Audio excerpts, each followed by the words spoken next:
Not too long ago, I was praying a chaplet to St. Joseph. This is a beautiful devotion similar to the Rosary. And I was meditating on the mystery of the Assumption of Mary.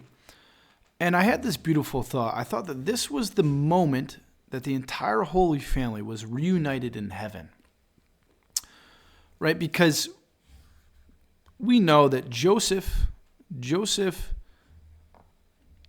he died sometime between 12 AD, when Christ was found as a boy in the temple by his parents after Passover, in 30 AD, when he started his public ministry.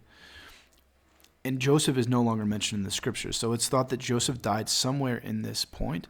And when he died, he would have gone to limbo, because heaven was not open to humanity before Jesus' death, resurrection, and ascension. So he would have entered limbo. And then when Jesus died in 33 AD, he would have entered limbo, foreseeably met Joseph there, and then later they would be in heaven together. And then, of course, at the end of Mary's earthly life, she was assumed body and soul into heaven. And so they're all there together. This is wonderful. But then I had this depressing, kind of sad thought. And that was that, okay, Jesus is in heaven, body and soul. Mary is in heaven with her glorified body and her soul. But Joseph, what, he's just there with his soul without a body, this bodiless soul, kind of missing out. And that seemed a little sad to me. And a thought occurred to me. I thought, is it possible that St. Joseph, like Mary, was assumed body and soul at some point in time? And so that's what I wanted to think about today. I wanted to think, is there any evidence for this? Is there any evidence in this belief? Are we just crazy for thinking this? Considering it even? Well, if you judge by the saints, I would say no. Okay, there are several saints. We're going to talk about three. The first one is St. Francis de Sales. And he was famous for having talked about this. St. Francis de Sales, he's a giant. He's a doctor of the church. He was from the 16th and 17th centuries. 16th, 17th centuries.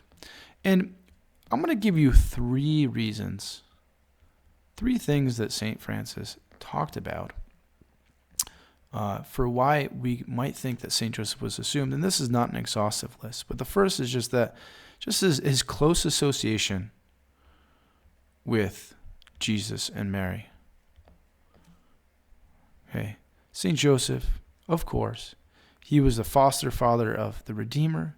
He was the earthly spouse of the Blessed Mother. And just this close relationship might have been enough, St. Francis says, to have earned the privilege of being assumed. And the second thing, he mentions Jesus and Joseph meeting in limbo. So Jesus and Joseph would have met in limbo, as we mentioned.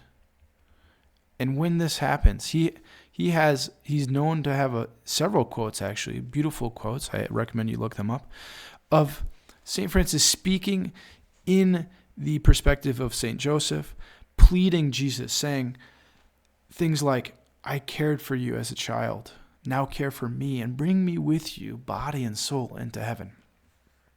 Okay, so that's number two. And the third thing I wanted to mention, St. Francis points out that there are no first-class relics of St. Joseph. Isn't that wild? And no one knows where St. Joseph is buried.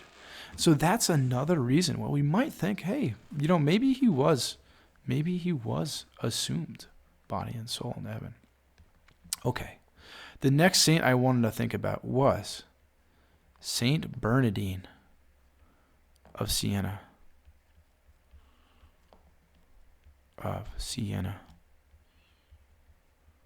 And he came, actually, he's probably not as well known as St. Francis, and he came a little bit beforehand in the 15th century. Now, he's known to have said, we may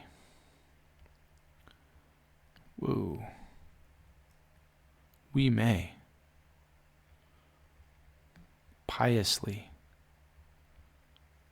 believe in St. Joseph's Assumption, he's referring to. I think this next part's important, but not assert. Right? We can believe this, but we can't we can't force others into believing this. Okay. And then he also makes this very interesting observation about Matthew's gospel. Chapter 26. Okay, verses 52 and 53, and I wanted to read those right now.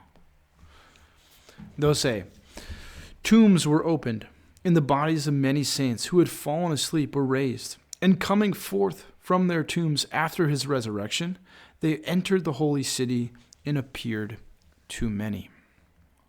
Okay, so Matthew mentions these saints. And the first thing I wanted to say about this passage is that it occurs in the gospel right after Jesus' death on the cross. However, these saints did not rise right on Friday. They would have risen on Sunday, or perhaps slightly later than that, after Jesus rose, because Christ was the first to rise.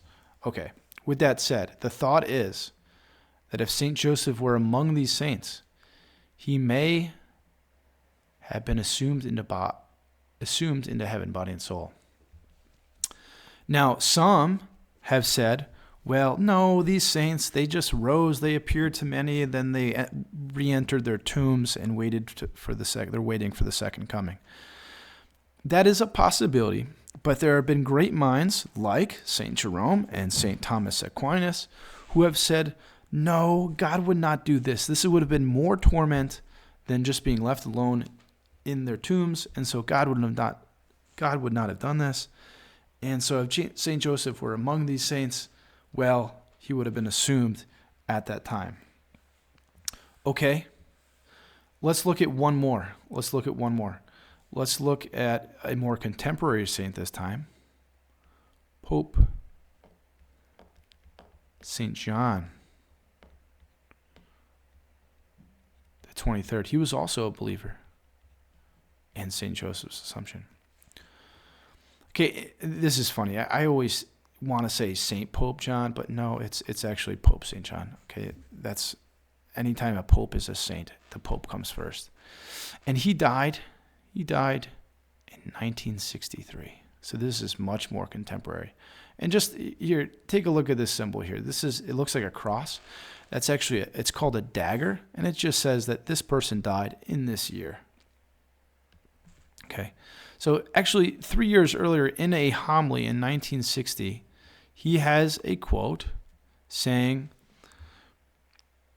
so piously, this is very similar to St. Bernadine. It's interesting, actually, they use the same word. So piously, we can believe, in reference to St. Joseph's Assumption, of course. Okay. So, with all that said, what can we say to this answer? Well, maybe not as exciting as you would have hoped, but we don't know. Okay, we can't say for sure. Because, of course, this is not dogma. It's not church teaching. We are required as Catholics to believe in the Assumption of Mary, but that's not the same. It's not the case with St. Joseph. However, it is permissible. Okay, there's no teaching against this happening. And so, if we so choose, if we think the evidence is strong enough, piously, in the words of Pope St. John the 23rd, piously, we can believe. I hope that was helpful. God bless you, and God love you.